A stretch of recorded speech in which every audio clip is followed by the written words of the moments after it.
It's 4 o'clock in Los Angeles. It's 6 o'clock in Chicago, and it's 7 p.m. in Philadelphia. Hello, everybody. This is America's Podcast. What's the buzz? I am the Mad Dog. Tonight, a very, very special look at the world of comedy, particularly comedy teams. With me tonight, the author. He literally wrote the book. The annotated Abbott and Costello, my special guest for tonight and tomorrow, is Nick Santamaria. Nick, welcome to the show, my friend. How are you? Thank you, Angelo. It's a pleasure to be here. Thank you for having me. I'm well. Thank you. It's great to have you. See, Nick could have done the old line is "That's nice to be had," or he wouldn't do that. Cal Yater has joined us. Big Cal. He is our resident. He's our resident actor. Cal is a sometimes actor whenever he can get some work. But tonight, Cal, I want you to pay attention closer because we have the master with us, Nick Santamaria. Just tell everybody a little bit about Nick. Nick Santamaria is an American actor, comedian, writer, musician known for his extensive work in musical theater. And he has done television, film, and radio, as well as some stuff you're going to see tonight. And multi-talented performer, he is also the author and film historian specializing in classic comedians. This book is a perfect example of where Nick's head is. And I'm going to tell you what, he put a lot of head into this book. It's a great trip down. If you guys love Abbott and Costello, for that matter, any comedy teams of the 40s and 50s, you got to read this. And if you don't know where to get it, contact the show or go on to Amazon. Nick Santamaria is all over the place. He's kind of like horse manure. He's spread everywhere. Nick, welcome again. Thank you for being here. It is an absolute pleasure to have you. I want to talk to you first about your beginnings in musical theater. My understanding is that from what I read about you, that you were getting initially a lot of film and TV work, but your heart really is in theater. Can you talk to us a little bit about your beginnings and how theater became like the love of your life? Well, I have to say that starting out, I did not think about the theater. I did not think about Broadway. It wasn't my ambition. I was an improv comic. I was a comedian. And I started when I was 15, and I started doing stand-up. I started doing, I joined a great improv company and learned practically everything I know there. And then one day, my old improv instructor from maybe 20 years before called me. And they had opened Grease on Broadway. Tommy Tune did the revival of it. And my friend, who was my improv teacher, was hired to play Vince Fontaine. Oh, now, my God. He's a comedian too, an improv comedian. And in this version of Grease, Vince Fontaine got to do a 45-minute pre-show every night with the audience, ad-libbing, jumping around, doing whatever you do. And he called me out of the blue and said, they need someone for the national tour. Are you interested? I'm like, yeah. Okay. I'll be working with Sally Struthers and Debbie Gibson and all these names and stuff. And I didn't even belong to the union. I had to join the union. Yeah. Oh, wow. So without even an audition, I landed my first national tour. And 3 months later, they sent me to Broadway. Oh. So wow. Yeah. And then before how long did it take you to get your card? Oh, it was easy. I told them I had a national tour and they practically like handed it to me. and now they're paying me a pension. Now you have to jump. Oh, well, here's the thing now for you guys that don't know, it's like an act of Congress to get your card. Yeah. Oh man, AFTRA, Screen Actors Guild, it's just crazy. Angelo, the Theater Guild. Oh my God, it's crazy. Even tougher. Think about this: getting on Broadway and not even trying. I didn't even audition. I was recommended. Wow. That's Yeah. crazy. So, Cullum, this isn't how it actually works. Okay. This is an anomaly. It's atypical. Pay attention, Cal. Yeah, I want to start with you. You have any questions for Nick? I mean, okay, so I was looking. You got to work with Matthew Broderick? No. No? Yes, I did. And the producers. I was He did that with a straight face, folks. I was with Mel Brooks for 5 years. All right, I'm trying to adjust my camera. It keeps wanting to fall. I'm sorry, guys. It's okay. That's the season. All right. Yeah. It's fall. I love it. Yeah, I was with Mel for 5 years. Mm-hmm. He is not only an American institution, he's one of my favorites. He belongs in an and institution. pretty much anything he's ever done, I love, I like, and I watch. And I have quite and I've talked about my film collection at length on the show. I have a hell of a collection. And Mel Brooks is, beyond, he's the king. He's the king of comedy. He's literally the king of comedy. It's good to be the king. Absolutely it is. Let's talk about, again, in your earlier days, how theater came to you, because this is not just the first time this has happened. Theater has come to you a couple of times, and I want to talk about that. And I want to talk about how that forayed itself into voiceover work, into television and film, because you've done an extensive amount of voiceover work. Yeah. And I've recorded over 250 books. Oh wow! Yeah, audio. That's a lot. And I'm the type that doesn't read it before I get in front of the microphone. I read it as you're. Yeah. It's just natural. Just comes right off. Yeah, absolutely. It does. And it sounds so much better. It sounds natural. Sure. Yeah, exactly. Like you're talking to them. And they like that. The listeners like that. But anyway, basically, okay. This is how it worked for me. I wanted to be a comedian. My heroes were all comedians. And so, that's what I got into first. And that led to everything else. Once you get into an improv company, a comedy improv company, especially one with a good reputation. Yeah. I was part of a group called Mental Floss, and we were in Miami. We were sort of the second city of Miami. And everybody in the group was at one time or another picked out for projects. I want you for this movie. I want you for this commercial. I want you for whatever. I got so much work out of that improv company. And eventually I got to leave the improv company. I remember there was a producer in the audience one night, and he liked my stuff. I had written sketches for the show and some songs. And whatchamacallit, he was a cruise ship show producer. Wow.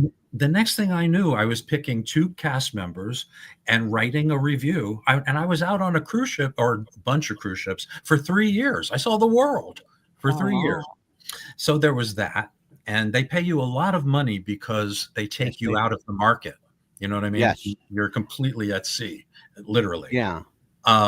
So that I did that for a little while. Then I went back to, the mainland. And that's when I got Grease. That's when I did children's television for a while. I got involved. I was going to ask you about your TV. Yeah, because I know you did a kids show. Yeah. Jelly Bean Jungle. I was one of the characters on Jelly Bean Jungle. And yeah. And the director of that show wrote a pilot for another show with me. And that one we shot, but it never got off the ground. But it taught me how to be a puppeteer as well. So sure. That was another skill. Nick, just for shits and giggles, how many failed pilots did you actually do? I never knew anybody in the air industry, in the flying industry. Yeah, I'll bite that. I was just waiting for it to land. Straight man, I know where he's going to go with this. I'm going to say a key word. He's going to jump on that word, and then it's off to the races. Well, hey, you're wearing the Bud Abbott hat, so you might as well. Like you could say Actually, it's the chicken, Bobby yeah. DeCipio hat. I'm actually really good friends with Eddie Deason. He was Eugene in Greece. I know Eddie very well. Yeah, we all do here. Eddie's like part of our furniture. Yeah, And you know what? Why don't we just do this? I was going to introduce. I had this big introduction for Nick. I'm going to let Nick introduce himself. Watch this. Oh.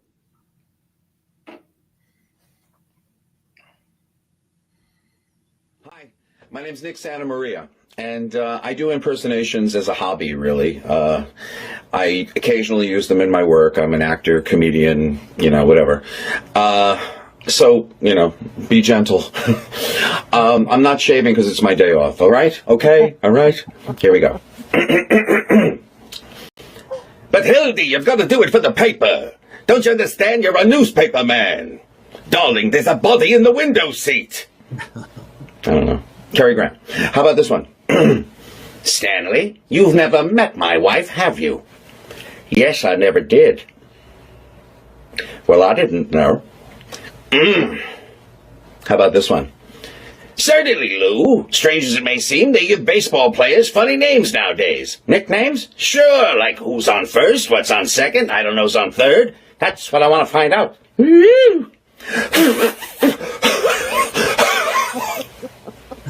How about the Three Stooges? Hey, Applehead, what are you doing? I can't see, Bo. Why? My eyes are closed. Oh! Wow, sort of a toughie, eh? Whoop, whoop, whoop, whoop, whoop, whoop. I even do Shemp. Hold on a second there, I'll take care of it right away. And finally, what? I didn't do the whole thing. There's a whole badness. No hitting or hurting. I'm a bleeder. Oh, Dean. Oh, the whole badness. There's a hurting bed. I'll go. I'm leaving now. Out this way. Oh my God. I hope you don't mind. I took some liberty with that clip. That's hilarious. Yeah, really. I like the writing. Thank you. Good, Eddie. Yeah, Eddie's one of our buds here. Eddie talks loud. I really should, if you're talking about an introduction, I really just should start with probably from the age of 5. I've been a movie nut, and I mean, it was a way to get my parents' attention, basically, and I went overboard and became obsessed with old movies, and now I'm like a walking encyclopedia, I'll tell you what, brother. I have been referred to, and Amelia can tell you by people that have been on the show, I have been referred to as the walking encyclopedia Britannica of entertainment. Yes. And you and I are, we really are. I feel like I've known you for years, and maybe because I had your book like 5 times. But every time I book Nick, something happened. It was like, stop already. I know, like stop the world. Let me get off. Stand still for a minute, right? One of the things. Oh, well, go ahead. You know what, Amelia? I'm going to go to you now. Why don't you talk to Nick for a minute? You had mentioned that you were in the comedy since you were 15 years old. Who was your idol before then or during the comedy years of 15? Well, just so you know, the show business that I grew up loving was gone by the time I was ready to work. You know what I mean? It was a thing of the past. But anyway, my very first hero was Lou Costello. He was the one I saw when I was about 5 or 6. And I said, that's what I'm going to do with my life for the rest of my life. And I knew what I was going to be from the very, very beginning. And it never veered. It never changed. But the other one, I would say the Marx Brothers. It was Abbott and Costello and the Marx Brothers were the 2 absolute, heroes. What a great segue. What a great segue, Nick. Check this out. That's beautiful. That's just beautiful. The only ones, Wheeler and Woolsey were the ones that came late to me in life. They didn't show them in New York when I grew up. So, but I really like them. Do you like them? I want to wait, Angelo. Do you like Wheeler and Woolsey? Oh my God, yeah. Now, do you like Dorothy Lee? God, I haven't heard that name in forever. She was one of my dearest friends, Dorothy. Really? Mhm. I'll tell you who I know. I know Ruta Lee. Oh, I know. Ruta used to pinch my ass every time she saw me. I know, right? Yeah. But you and I probably know the same. Do you know Harlan Bowl? Who? Harlan Bowl. He's a publicist. No, I don't know him. In California, though. Yeah, he's actually Ruta's publicist. Oh, And no, I don't know him. and my publicist when he admits to it. Which is very rare. During a weak moment. But for I was those at Ruta's- of you who had just joined, we are with Nick Santa Maria talking comedy teams in particular. And Nick is the author of a hell of a book, The Annotated Abbott and Costello. It is an amazing read. It's a thick read, so you better have some time to dedicate to it. And it's filled with pictures and anecdotes and stats and facts and figures that are important if you're going to be in any way, shape, or form, call yourself a fan or a historian of comedy, because by God, that's just the way it is. We are looking at Martin and Lewis, Dean and Jerry, and Bud and Luke, Bud Abbott and Lou Costello, Abbott and Costello and Biffle and Schuster. That's Benny Biffle and no first name Schuster. Sammy. It Sammy was Schuster. Okay, there you go. Mhm. And here's one for people. This is Weber and Woolsey. Wheeler. I'm sorry, Wheeler and Woolsey. Right. And believe it or not, I didn't know who they were, but I have a film of theirs, and I didn't know who they were. And I have this, and it's a reel. It's on a reel. Oh my. Oh God, yeah, for real. It's on a reel. For real. For real. And It's on a of reel, course, for real. underneath Wheeler and Woolsey are the 5 Marx Brothers. And it's a rare picture of all 5 Marx Brothers Wow. together. They are actually, that's during a live television appearance when Steve Allen left The Tonight Show. And before they got to Jack Parr, they had this one show. It was like America After Dark or something like that. Chico was opening in a show in Los Angeles, playing a straight role. And the brothers came opening night, and all of them were in the dressing room doing this live broadcast. All 5 Marx Brothers, and the footage is missing. It's lost. Wow. Yeah. And this is the only thing that survived was the photo. Were the photos? But there's a bunch of the photos, but they're all good. They're all good. Yeah. Wow. Take a look at this. Of course, you've done voiceover work, you've done narration, you've forwarded books, and this is some of the stuff that Nick has done. Of course, the Biffle and Schuster, the Abbott and Costello book. I got to give Matt Conium some credit here, and also John Landis, acclaimed film director John Landis. He's the guy that gave us Animal House and several, Twilight Zone, I believe, and some other films. Mm-hmm. How did you get rooked into? Asked to do the William Powell book? Actually, I'm sort of a presence on Facebook, and the guy who published this book got in touch with me and said, you obviously know what you're talking about. Would you mind writing the introduction? So I did. I love William Powell. William Powell's one of my favorite actors, and probably my second favorite light leading man behind Cary Grant. Oh man, beautiful. Yeah. Pop 20 is a pop culture magazine that you were involved in writing, as well as doing some other work for. And do you do illustrations? Somebody told me that you do illustrations. Oh, I draw. I do caricatures. Okay. Did you do any of your caricatures for any of these publications, Nick? No, actually, I didn't. This is something I do mostly on my own. Okay, just kind of doodling around. Yeah. And of course, the Marx Brothers. There's Groucho. Yeah, I was on that podcast quite a few times. The Marx Brother Council podcast. Yeah.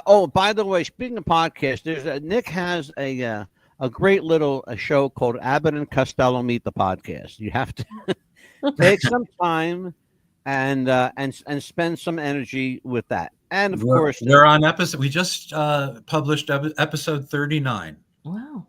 Wow. We're on episode tonight. You are episode 746.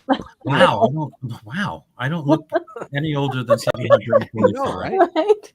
Let's talk about, and you and I talked about this before we went on the air, and I was shocked to find out that you actually knew Don't Holler.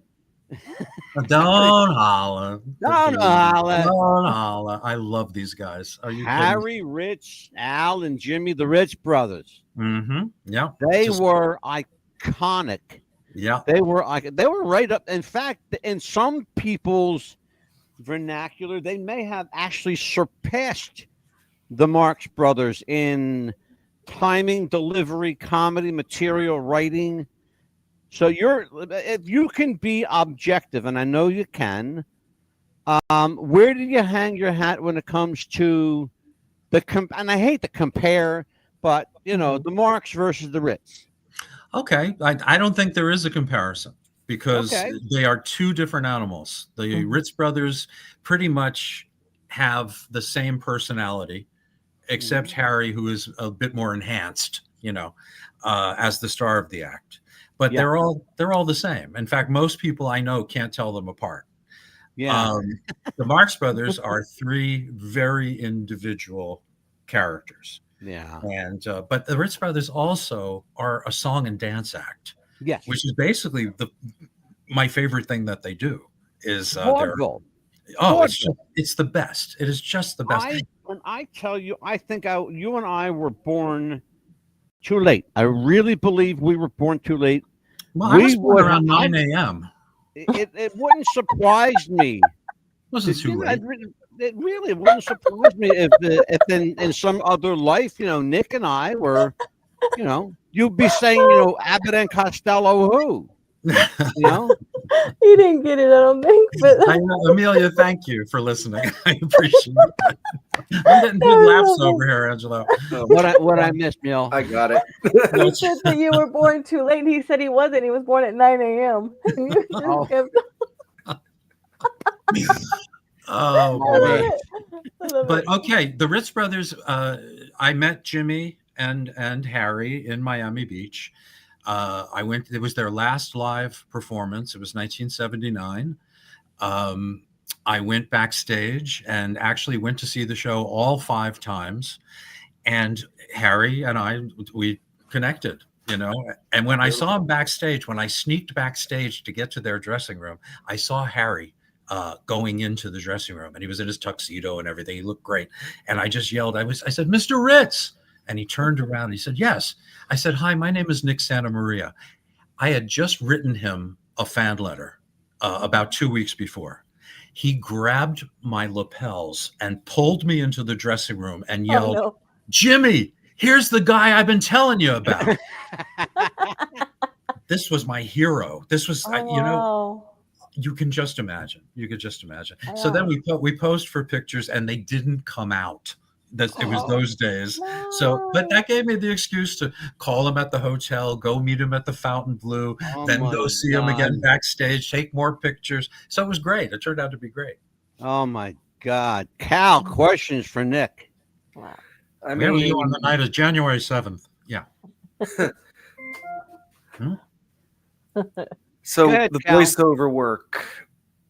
I mean, I've been able to skim through a little bit, but what is your favorite voiceover that you have done? Oh boy, that's a wow, Scott. I have to go back.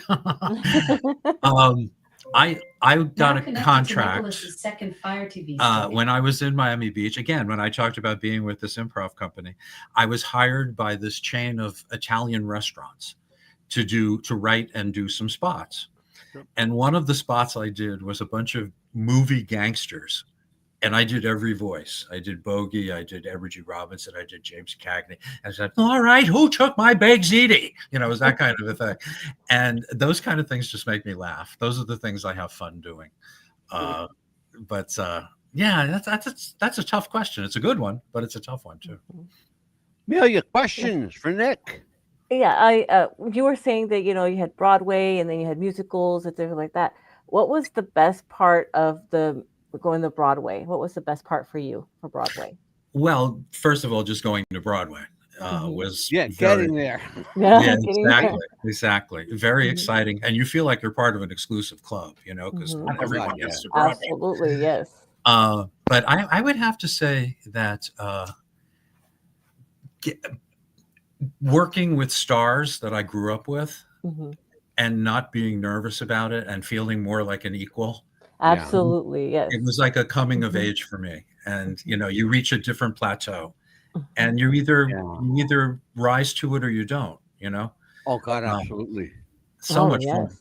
So much fun. And I worked with such great people with this and the producers and all that stuff. Just really, really good people.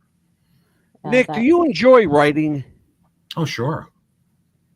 Yeah. What do you find any particular muse in writing? Who or what is your catharsis, your muse? Well, that's a good question. The muse is it's an ephemeral thing that you can't really touch. It's not tangible. Mhm. But I will say this: I don't write unless I feel the muse. Oh, You know what I mean? you have to be in the moment. You have to be. Yeah. Absolutely. Mhm. You have to be. Otherwise, you're just spinning your wheels, and you're going to go back and rewrite it anyway. Yeah. Well, I've done speaking that. of I've done that. Amelia, you're segueing right into this, Amelia. I can't believe it's like serendipitous. It's It funny, really right? is. This is the kind of things that when the muse hits me, and it's perfect that we're in Amelia's spot right now because this is literally her favorite spot on our show. Oh, I God. wrote, What are you produced, and directed this commercial spot, and it's time for us to play our sponsor. Do you have sweaty balls or volleyball netty balls? It's time to make them ready balls. The Manscaped.com Lawnmower 3.0 will do the job and clean your knob with its patented no-nick head, so your head will function as desired. Enter promo code Wrestling Future for a generous 20% discount. That's enter Wrestling Future for a 20% discount. Manscaped.com and Wrestling with the Future, going balls to the walls with Manscaped.com and the Lawnmower 3.0. Your balls will thank you, and so will we.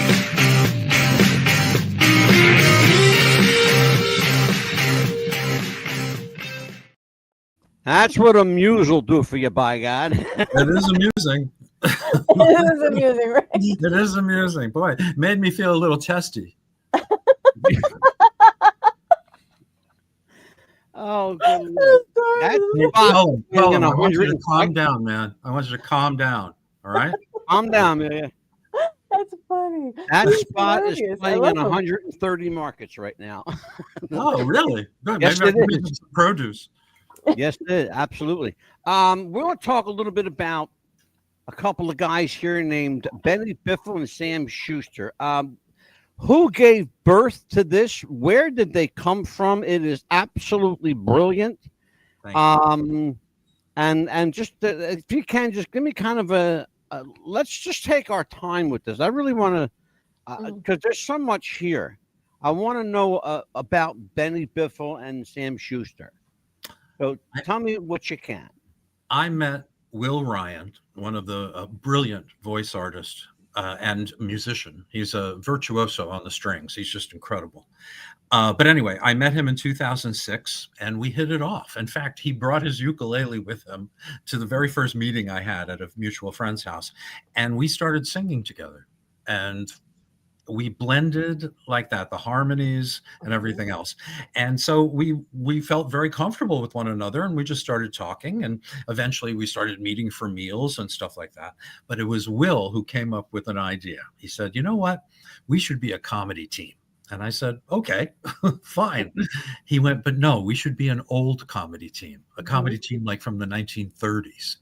And that's what I wanted to jump on. It is absolutely brilliant. It's a stroke of genius. That no one and I mean that. And I said this, on your Facebook page. I'll say it publicly here. It's absolute brilliance. Thank you. Someone didn't come up with this previously, and I'm glad they didn't, because it wouldn't have worked. It could not have worked. Thank you. Absolutely, and I say that again in all sincerity. It is absolutely brilliant, and you know, I take that as quite a compliment coming from you, because you know your stuff. You know what I mean? Thank you. And of course, Will is not with us anymore. He passed away in 2022. Yeah, cancer. and but I'll tell you what, and we talked about this prior to going live on the air, that the two of you look like you were from that period. Where did you find other actors and actresses, particularly the woman who goes something? How does she say it? Don't be vulgar. You know what I mean? Yeah, you know which one I was talking about. Don't be vulgar. Yeah. Yeah. She turns out to be the art thief. Yeah, I'll show that clip here in a bit, but I want to, before I show the clip, I want to talk a little bit about. Well, let me tell you. Let me go back. I was telling you about the derivation of how it came about. Sure. You know, and I really didn't get it out. But I'm sorry. It's the laxative, and I feel it coming. So we decided to do this thing. He came up with the name. How about Biffle and Schuster? I'm like, no, what? Let's use our own names. You know, and he's like, no, let's do Biffle and Schuster. Well, we didn't do a whole hell of a lot with it, but we did tell a mutual friend about it, and that was Michael Schlesinger, who died last year. I'm the last man standing, and I'm worried. But anyway, we told Michael about it. Michael loved the idea, and he wrote all those shorts you're seeing. Of course, we contributed, you know, what we do, but he wrote these shorts. And that whole thing that you have, that DVD with the 5 shorts on it, including hours of outtakes, which are hilarious, about $350,000, the budget. Oh, wow. Wow. He put his life savings into it. If you know anything about producing a short or film in general, 250, 350, $500,000 is not a lot of money. It's not. It's that's warm up money. That's you know. Yeah. You can't produce a local commercial for $500,000. Do you see what he did? Yeah, it's remarkable. It is remarkable. The idea of Biffle and Schuster. If you and I challenge people to do this, because you'll be amazed at what will come up. Google Biffle and Schuster. Okay. There are actually Schuster, by the way, is SHOOSTER. Yeah. There are actually search engines, Nick, that will tell you that Biffle and Schuster was a comedy team in the 1940s and 50s. But and they have a bio. They have their own bio. Mm-hmm. I don't know who made up the bios, but they have their own freaking bios. They have a whole history. They really do, and it's remarkable with AI now, because AI is everywhere. Oh, yes. You know, you may have a second chance or a third chance at Biffle and Schuster. Yeah. You know? Yeah, I realize that. The idea of producing, and I'm going to show this again. I have to show this. The idea of Biffle and Schuster, if you look at this, they look like, at first glance, first thing that comes to mind, Leo Gorsey and Hunts Hall. You think? Bowery Boys, Dead End Kids. And you particularly with the flat top hat here, you're very reminiscent, and your face, especially there in that hat, is very reminiscent of Leo Gorsey. Right, but the character is nothing like Leo Gorsey. Nothing like, no, not at all. I have his daughter coming to dinner on the 19th, by the way. His daughter, Brandy. Really? Yeah, we're good friends. We're good friends. The other thing I wanted to talk to you, and I want to talk a little serious about this. Wait, can I just say one thing while I'm thinking? Sure. Oh, yes, please. Biffle and Schuster are streaming on Amazon Prime, by the way. Oh, great. Yes. Okay. Yeah. Oh, I have every intention of telling everybody where they can watch them, because they're they're all over the place. the idea of this, you know, contemporary team doing an old, you know, an aged period. I'm not saying aged. I hate that word. We're going to talk about age tomorrow night. Right. If I live. A period piece, the 40s and the 50s.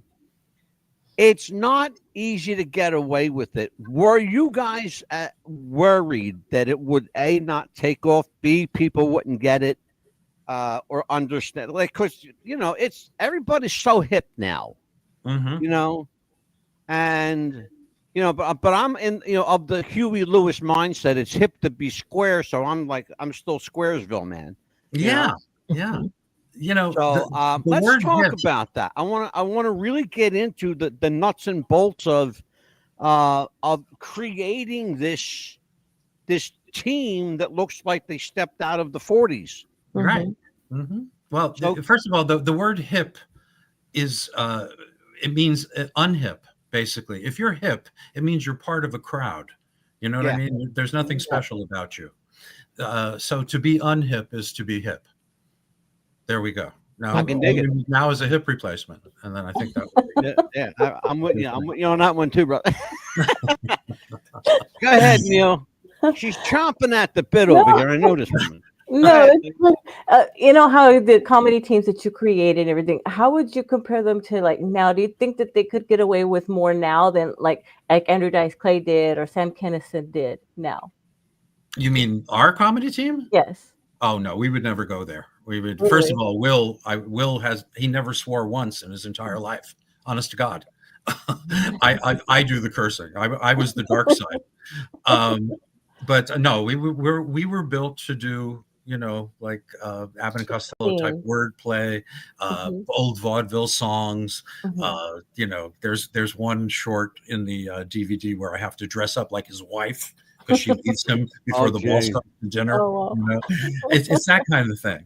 And Angelo, you'll like this. Yeah. At a film festival in Los Angeles and Hollywood, they showed that one that I'm talking about, where I have to dress up, and they showed it on the big screen at the Egyptian, and you know how exciting that is. And I'm sitting there watching, and there's this lady behind me who is just screaming. She's just laughing, like right in my ear. You know? No. And finally, the thing ends. The lights come up, and I feel a tap on my shoulder, and I turn around, and it's Chris Costello. Wow. She loved it, and I said, "You should love it." I was doing your father. You know? My dad, and I wear my father's hat to keep me close to him. My father made his living in the restaurant business, but for a long time he worked at racetracks. And one of his best customers was Bud Abbott. Really? Bud loved to play the horses. So did Lou. Bud, oh yeah, oh I know. My grandfather actually, when he was working the tracks, waited on Lou Costello. He was a big pony player. Lou owned horses. Oh yeah, yeah. He was a Jersey guy. He had a home here. Patterson. Yeah, Patterson, New Jersey. Burt Wheeler too. Well, here you go. Where did the Ritz brothers, Marx brothers, Martin and Lewis, and Abbott and Costello all get their start? Oh. How did they get their start? I think they were all born, and I think that was their big start. But no, let's start at the beginning. Let's give you're believe it or not, you're actually right. They're all from New Jersey. No, not the Marx brothers. They're from Yorkville, New York. They're in Manhattan. Who else did you mention?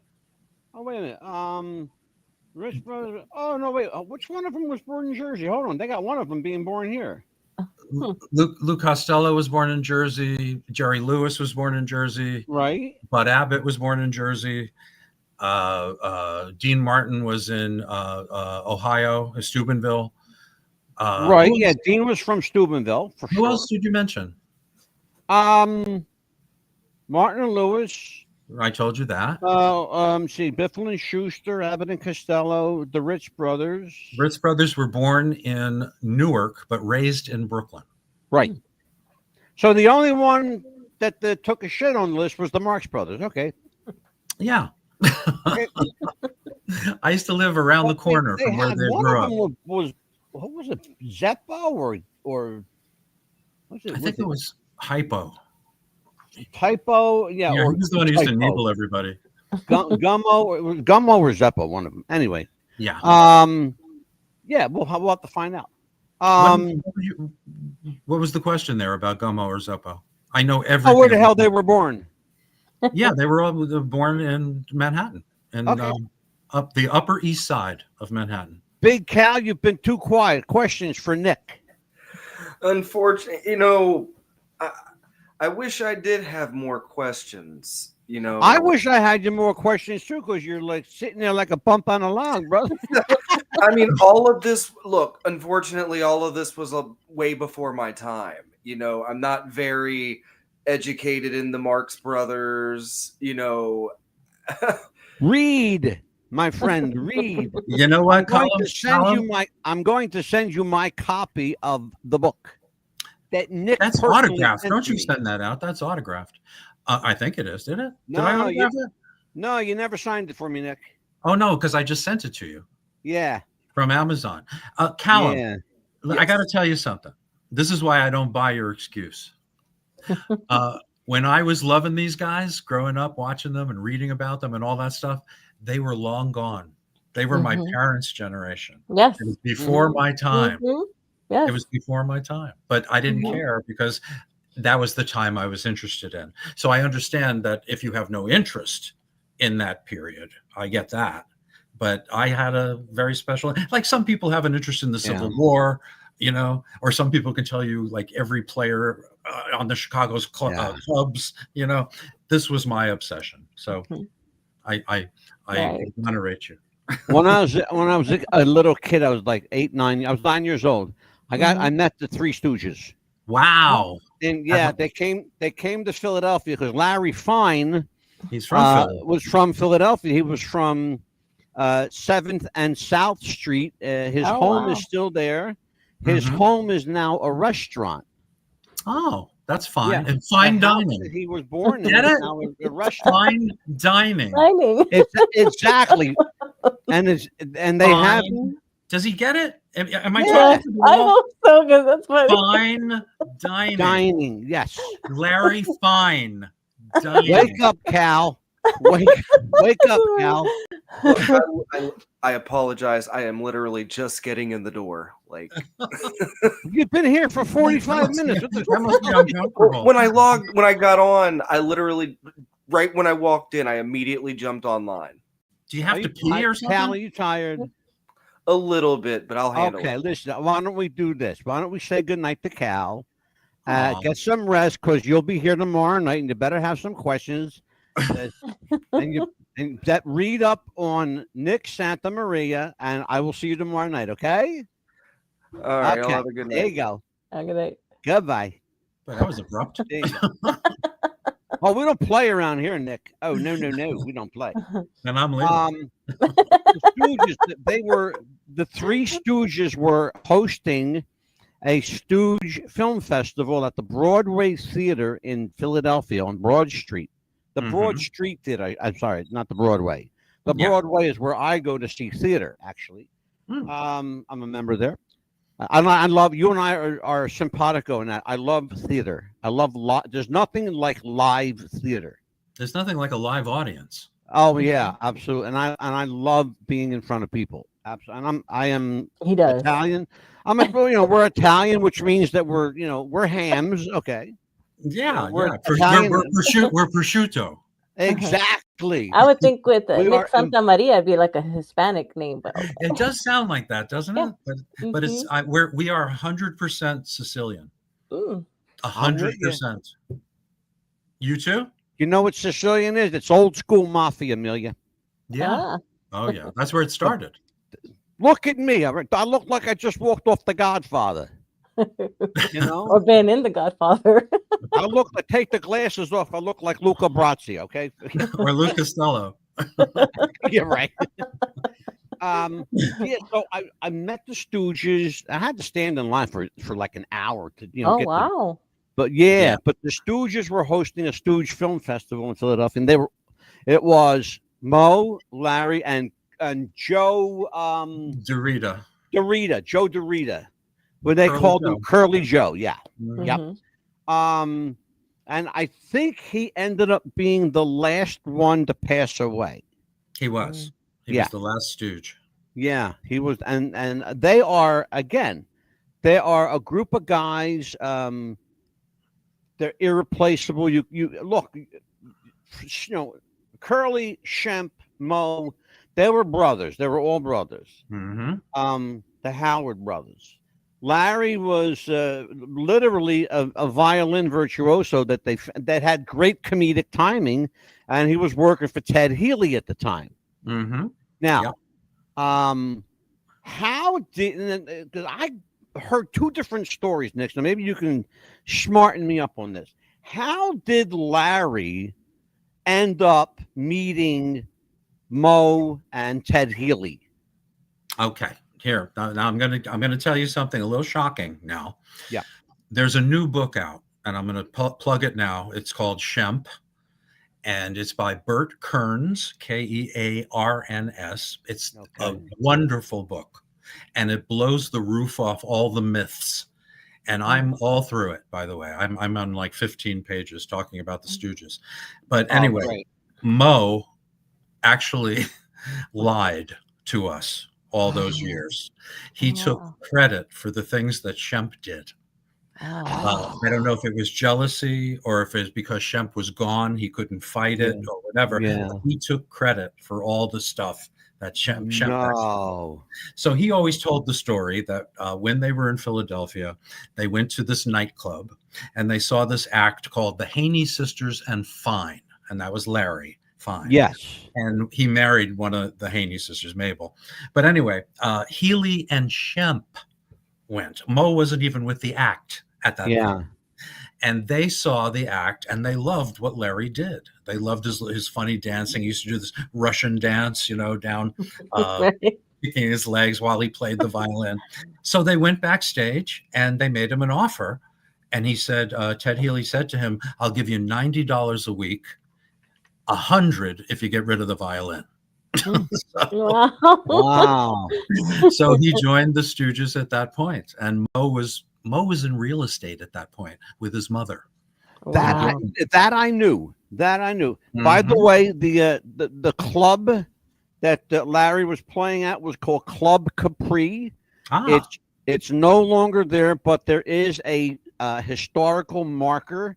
The building actually burned down. They tried to save it, but they couldn't. And I only know that because my father was one of the head waiters in that club years and years ago, where he had the pleasure of serving President Kennedy. Wow. No, wait a minute. Wouldn't President Kennedy be tough to chew? Oh, Jesus.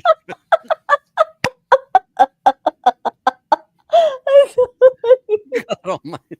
Oh, I knew he was going to come with it. I was ready. I was ready. Well, after November 22nd, he didn't move around as much. He was easier. He was easier to cut. It was, right. This is pretty sick, isn't it? Okay, Amelia. This is what we're in. This is what we're in for tomorrow night. I know. I can't wait. But this is hilarious. Have you ever thought of? I'm sorry. Club Capri. Yeah, Club Capri. Yeah, and I understand those are the pants he was wearing as well. What were you saying, Amelia?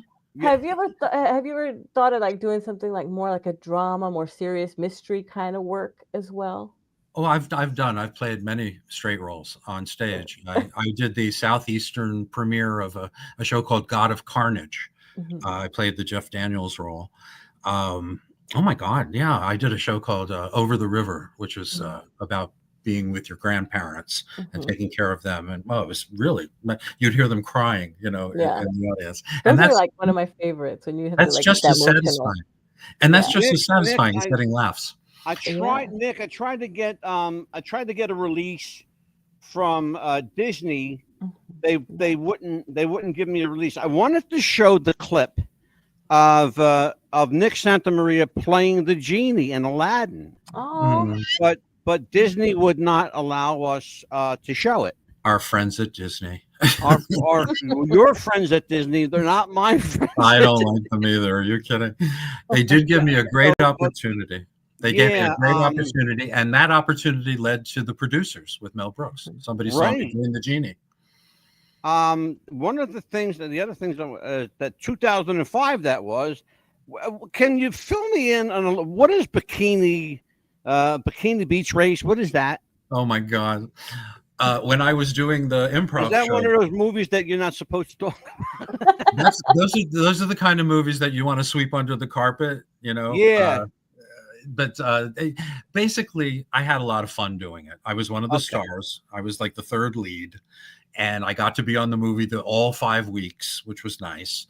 But it was a very low budget TNA college kids in Miami exploitation movie. Yeah, like that. Dana Plato was the lead. Oh, good Lord, the late Dana Plato. Yeah, and she was a nice lady. I felt very bad about what happened to her. Yeah, you and everybody else, brother. Yeah, she was a sweetheart. One of the things that you are, I guess you want to say renowned for or known for is your incredible ability to put pen to paper and music to score. And you're a writer, composer. You are I would say, kind of a one-man band when it comes to this kind of stuff. You kind of write all the music, and you sing, you dance, you play. By the way, if you've never seen Amelia, have you never seen Nick play his ukulele? No, I need to look that up. Go to Facebook. It's worth the price of admission. Friend me on Facebook, Amelia. Oh, absolutely, yes. Oh, she will. She's got like everybody under the sun on Facebook. What do you got? Like 8,000 people. I'd like to meet your son. He must be large. So one of the things here. You played let's see, with Grease. I have all your credit. Oh, here we go. Let's talk about this. Older Than Dirt, a play by Nick Santamaria. Is that what? Oh, that was just I wrote sketches for that show. I was one. Oh, okay. I was going to say because they're giving you credit for the whole thing, babe. I'll take it. Hey, there you go. What the hell? Yeah. No. Real Men Sing Show Tunes. Absolutely. That's the one I would like to talk about. And play with puppets. We actually wrote a musical. Me and my partner, Paul Lewis, very talented kid. He's 60 something. Right? But anyway, but he's shorter than I am, so I call him kid. There you go. We wrote this musical, and it opened in Miami and did incredibly well. Then we did it in Los Angeles. It also did really well.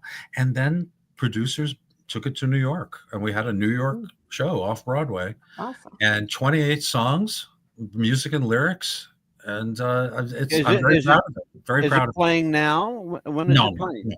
This was back in we were in New York back in 2015. Oh, 15. Okay, gotcha. Yeah, that was a while ago, but it's a terrific show. I'm very proud of it. Do you have anything coming up in that meal I had earlier? How often do you some oysters, and I'm not sure which end they're coming up. Like this, gonna be like this all night long, folks. I love it. This is why I don't get invited to parties, Angela. That's okay. Either do I. Oh shit.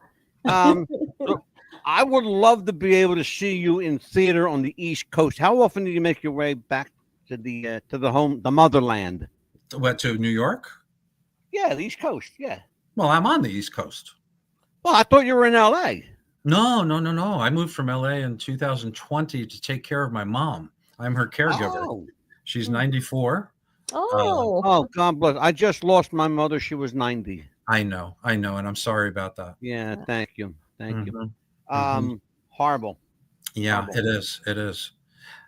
So I've been kind of semi-retired, living on my pension, and taking care of my mom, and everything's good. I really have no complaints.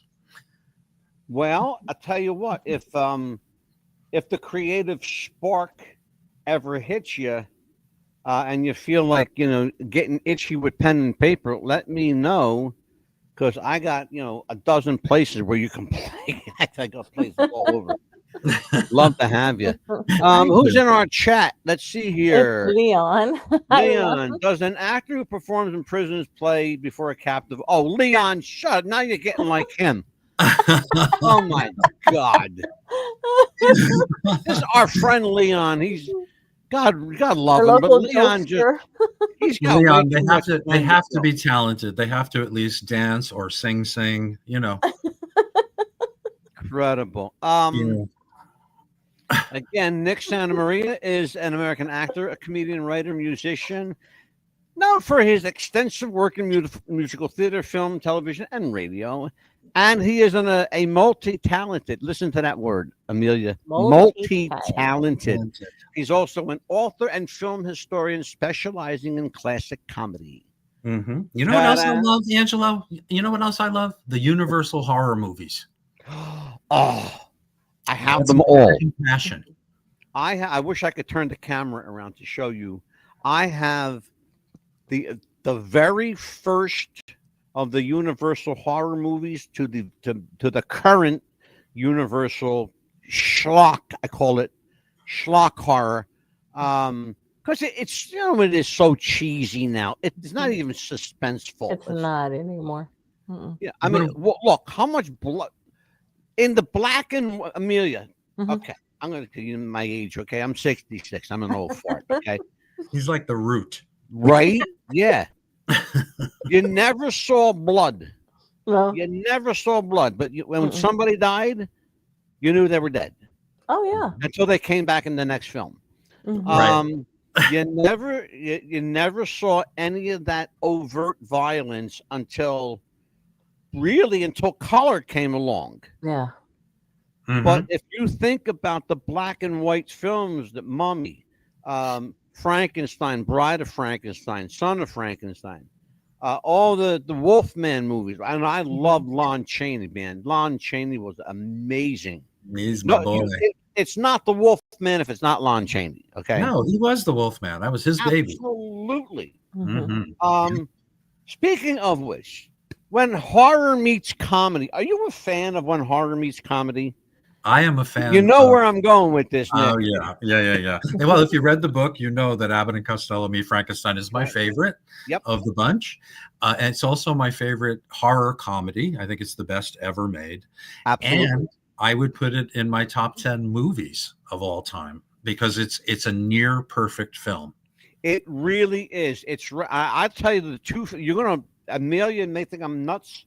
In fact, Nick, you already know I'm nuts. Yeah, I wouldn't be here otherwise, right? But the two films that I would consider equally as the best two films ever made: Abbott and Costello Meet Frankenstein and Back to the Future. Oh, that's an interesting choice. It is a timeless. It's literally a timeless film. You can watch it in any decade, in any era, and it never changes. It never wavers. Just like Abbott and Costello Meets Frankenstein, it didn't change. It didn't waver.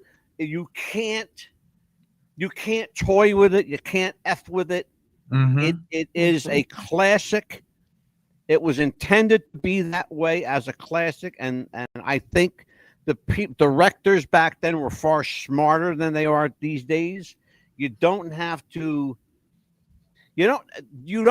think less of your audience to make them love you. I agree.